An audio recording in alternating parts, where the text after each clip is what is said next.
Once upon a time amoon na ci jamono bu fekkee dañuy nettali benn mbir naan amoon na ci jamono once upon a time la ñuy wax amoon na ci jamono once upon a time bul wax on once upon a time amoon na ci jamono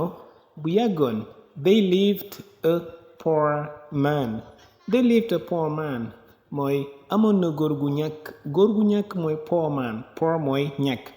they lived a poor man mooy amoon na góor gu ñàkk gu dëkkoon they lived they mooy foofa lived mooy past live with his two sons and daughter ak ñaari doomam yu góor wala ak ñaari doom yu góor ak bu jigéen. The poor man told his son Sidi góor gu ñàkk gi wax doomam Sidi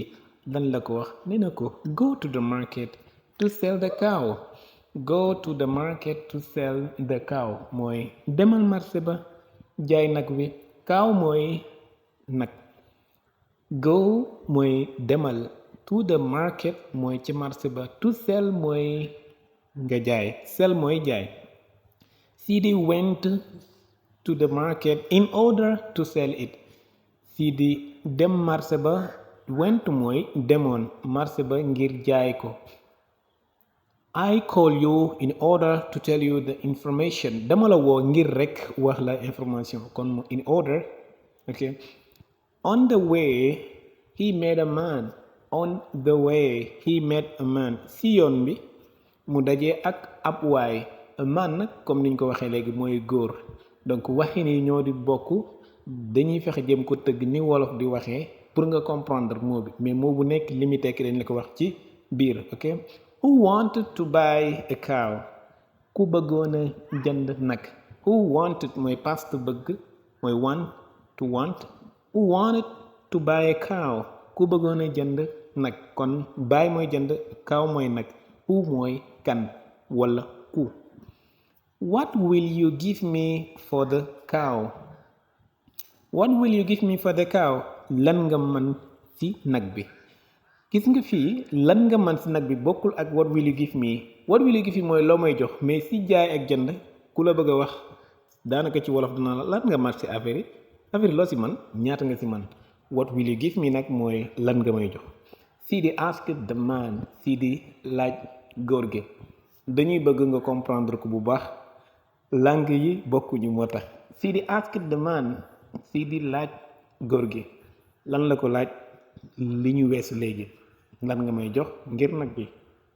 the man replied you sell I buy waa ji tontu ko yaay jaay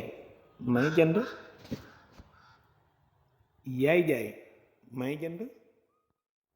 yaay jaay you sell I buy yow yaay jaay man may jënd if you tell me the price I will say what I have boo ma waxee njëg li dinaa la wax li ma am if you tell me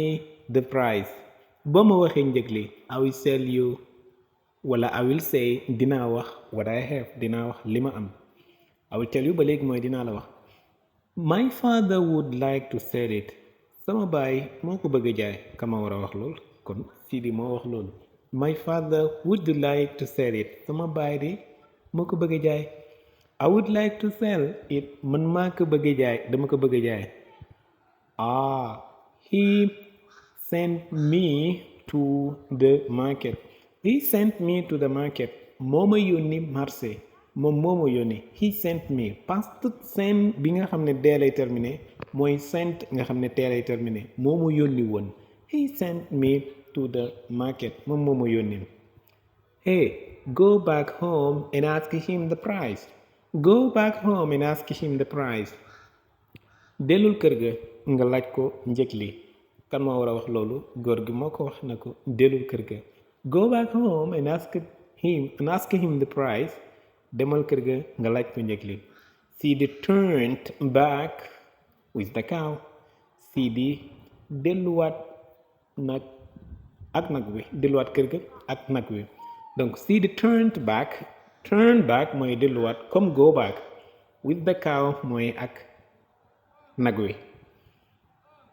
The cow was not sold that day. The cow was not sold that day mooy nag bi jaayuñu ko woon ci bis boobu.